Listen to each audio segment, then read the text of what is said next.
Right ఇక details చూస్తే తెలంగాణలో బీసీ రిజర్వేషన్లపై అంశంపై హైకోర్టులో సుదీర్ఘంగా వాదనలు జరిగాయి. సుమారు 5:30 గంటల పాటు ఇరు వర్గాల తరపు లాయర్లు వాదనలు వినిపించారు. విచారణ ప్రారంభం నుంచి హోరాహోరీగా సాగింది. ముఖ్యంగా ట్రిపుల్ టెస్ట్ పైనే వాదనలు జరిగాయి. ఒకానొక సమయంలో హైకోర్టు అసహనం వ్యక్తం చేసింది. ఇక ఒకే అంశంపై ఎన్ని గంటల పాటు వాదిస్తారని ప్రశ్నించింది. ఈ అంశంపై విచారణ రేపటికి వాయిదా వేసింది.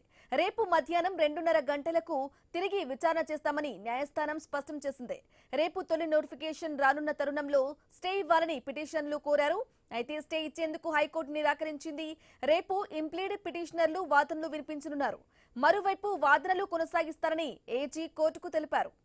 ఇక రిజర్వేషన్లు పెంచుకునే అధికారం ప్రభుత్వానికి ఉన్న 50% మించరాదని పిటిషనర్ల తరపు న్యాయవాది కోర్టుకు తెలిపారు. విద్య ఉద్యోగాల్లో 50% దాటిన రాజకీయ రిజర్వేషన్లు పెంచరాదని చెప్పారు.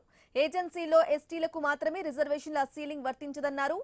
ఇక 42% రిజర్వేషన్లపై శాస్త్రీయ ఆధారాలు చూపలేదని కోర్టుకు విన్నవించారు. బీసీ కులగణన చేశారు, కానీ బహిర్గతం చేయలేదన్నారు. బీసీ కులగణన ఆధారంగా 42% రిజర్వేషన్లు అంటున్నారు.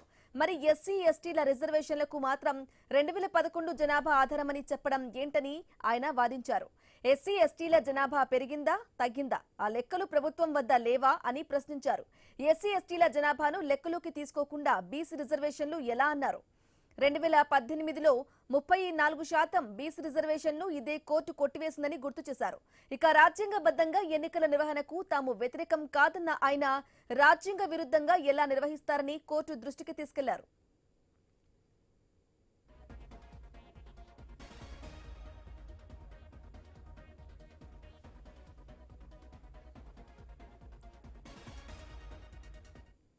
ఇక రాష్ట్ర ప్రభుత్వం తరపున సీనియర్ న్యాయవాది అభిషేక్ మను సింఘ్వి వాదనలు వినిపించారు. బీసీ రిజర్వేషన్ల బిల్లును అన్ని పార్టీలు ఏకగ్రీవంగా ఆమోదించాయని తెలిపారు. రాజకీయాలకు అతీతంగా మద్దతు ఇచ్చి ఇప్పుడు జీవో నెంబర్ 9పై స్టే ఇవ్వాలని కోరడం సరికాదని కోర్టుకు విన్నవించారు.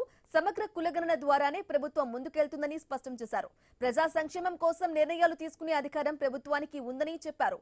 బీసీ ప్రత్యేక కమిషన్ ఇచ్చిన నివేదిక ఆధారంగా ప్రభుత్వం రిజర్వేషన్లను 50% మించి పెంచొచ్చని తెలిపారు. ఇక ఇప్పటికే ఎన్నికల షెడ్యూల్ విడుదలైందని, ఎన్నికల ప్రక్రియలో కోర్టులు జోక్యం చేసుకోవద్దనే తీర్పులు ఉన్నాయని అభిషేక్ సింఘ్వి గుర్తు చేశారు. ఈ సమయంలో స్టే ఇవ్వడం కూడా సరికాదన్నారు. సమగ్ర అధ్యయనం తర్వాతే బీసీ బిల్లు చేశారని, జీవో తెచ్చారని కోర్టుకు తెలిపారు. ఇక పూర్తి వాదనలు విన్న తర్వాతే జీవో నెంబర్ 9పై నిర్ణయం తీసుకోవాలని కోరారు. ప్రభుత్వం తరపున పూర్తి స్థాయి వాదనలు సమర్పిస్తామని సింఘ్వి కోర్టు దృష్టికి తెచ్చారు. దీంతో తదుపరి విచారణను హైకోర్టు వాయిదా వేసింది.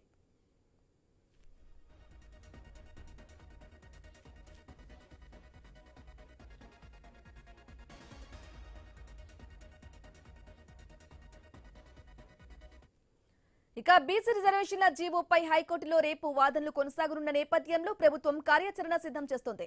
న్యాయస్థానంలో విచారణ వాయిదా పడిన తర్వాత అడ్వకేట్ జనరల్ తో మంత్రులు పొన్నం ప్రభాకర్, వాకిటి శ్రీహరి, కొండ సురేఖ సమావేశమయ్యారు. ఈ సమావేశంలో విప్ ఆది శ్రీనివాస్, ఎమ్మెల్యే ఈర్లపల్లి శంకర్ కూడా ఉన్నారు. రేపు హైకోర్టులో వినిపించాల్సిన వాదనలపై ఏజీతో నేతలు మంతనాలు సాగించారు.